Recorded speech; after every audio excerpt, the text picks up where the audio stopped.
Hi everyone and welcome back to another episode of Let's Talk About Manifest. So yesterday we finally got the season premiere of season 2, episode 1. Okay, so let's get into it. This episode was pretty much about Michaela getting back on her feet, how Ben is approaching the death date, and we get to know the basics. The first question in my head personally was like, were the basics under the 20 people that showed up when Flight 828 exploded? That would mean that when Flight 828 came back, 191 people with these abilities got back into the world, which is crazy.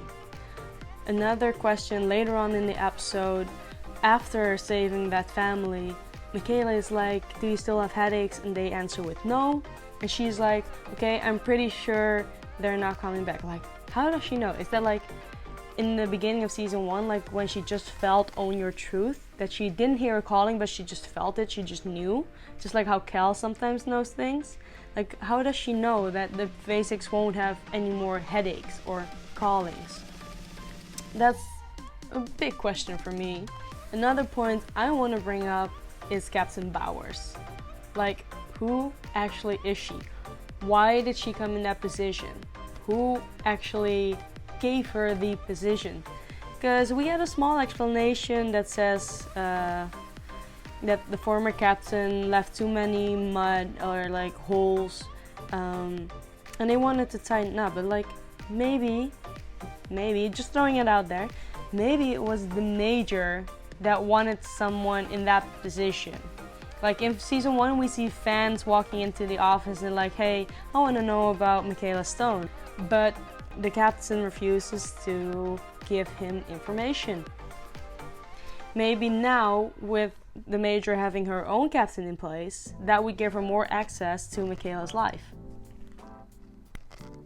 Yesterday, I was live tweeting along with the cast and the creator of the show, and when Michaela and Ben were discussing her calling that she got as she was shot, of her being on the plane, she was like, this felt different than a calling. And Ben was like, how do you know? And she's just like, she just knows.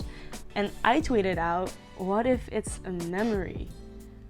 And Jeff Rake responded with, excellent question, or great question, something in that direction.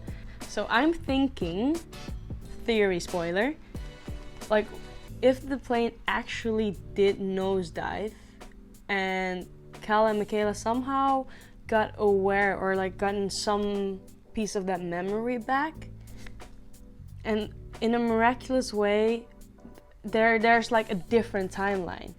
Like the real timeline is them crashing the plane, nosediving, and then there's a different timeline of them having just a bit of turbulence, and somehow that timeline joins back up in the normal timeline, so that they do have Grace and Olive and stuff, but only they join that timeline 5 years in the future.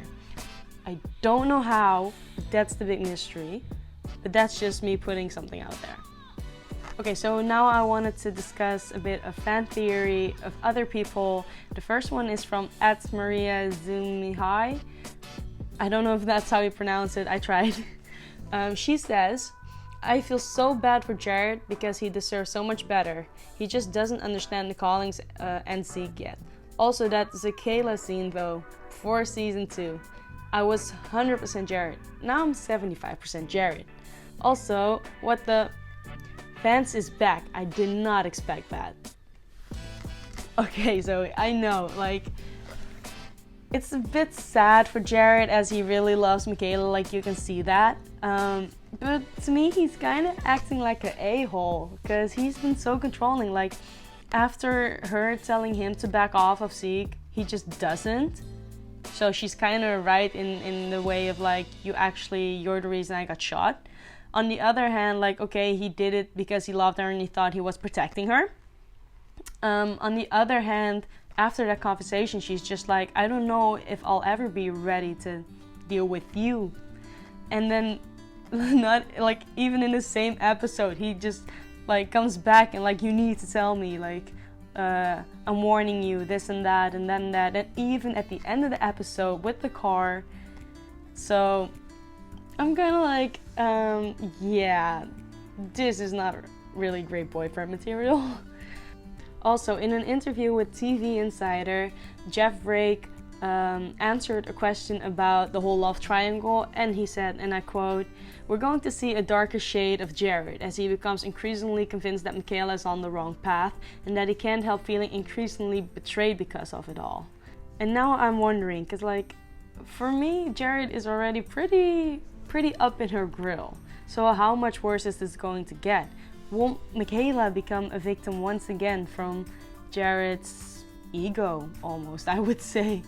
Also, one of the scenes that really caught my attention was how when Michaela saw Zeke, she almost ran to him, not being able to because she was hurt, obviously. And when she saw Jared, she just acknowledged him and tried to walk straight past him. Like, there's a big difference here. So yeah, I'm kind of really rooting for Zeke. And also he's like, yeah, I admit that I hurt you and I'm willing to own up for my mistakes. And Jared is like, no, I didn't hurt you. He did. Like, I'm not responsible whatsoever. Well, he is responsible because he was the one who confronted Zeke and made him pull out the gun. So, you know, you have two very different guys here, and I'm very much leaning onto the Zeke side. The second tweet is from @flight828stoner, and he or she said, "Cal didn't say Zeke and Michaela have to be together. They have to save the passengers together. It's not the same thing. Fans was a surprise. If Ben tells Sanvi she will tell the major and get fan skills for good, Grace's miscarriage feels important." Those are some pretty interesting thoughts. Cal didn't say Zeke and Michaela have to be together. That's true, they just have to save the passengers together. Fans was a surprise. While most of the manifestors saw it coming, because we never actually saw fans die. We just heard of it, and it's very common in these kind of shows that governments cover things up. So yeah, it wasn't a big surprise that he came back. I'm just wondering what his new role is going to be, because he's not director of the NSA anymore. To the world, he's dead, and that would allow him to do more undercover stuff or have access and be denied access to a couple of different things. So I'm wondering what his plan is, what he wants with Ben, if he wants to work together with Ben again, or is he gonna confront Ben? And if Ben tells Sanvi, then she will tell the major. Yes, that's a bit. Currently, that's a pretty big argument amongst the fandom. Like, oh my God, Sanvi, what are you doing? Like, just don't tell a random stranger. I've seen that. But a lot of people forget that as a doctor is not allowed to discuss a patient's information. So she kind of knows that, and she like feels safe to tell her. And Grace's miscarriage feels important. Does it? Well, for me, Grace's miscarriage would indicate that her and Danny have tried before to get a child, but maybe it wasn't meant to be. You don't know why the miscarriage happens, or if it was even with Danny, maybe another guy will come into the picture. I have no idea, and that leaves so many open questions. Overall, I loved the first episode.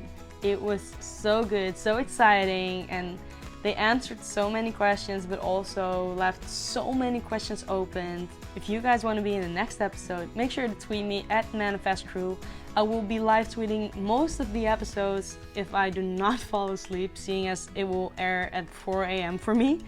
And yeah, I hope to see you next week.